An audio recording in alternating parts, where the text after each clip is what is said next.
A man in China is fighting for compensation after he bought a flat on a non-existent level of an apartment building. The problem is he doesn't have much legal recourse.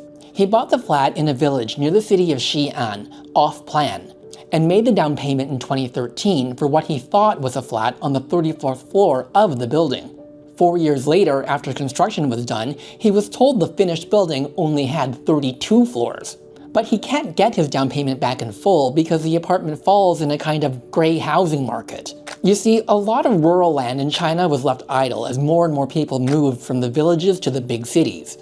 And this residential compound was constructed on that collectively owned land. There are many developments like this in China. And because they were built without approval, the flats cannot be resold and they are not protected by the law.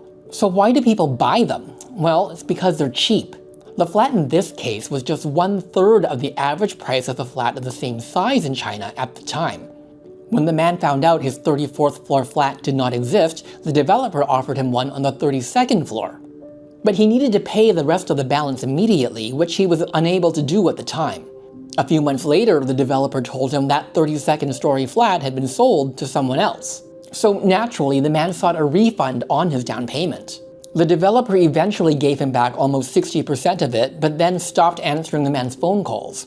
Despite orders from an arbitration commission and a local court, all these years later, the man says he still has not received any further refund. Now, this story highlights the risks associated with buying flats with limited property rights in China.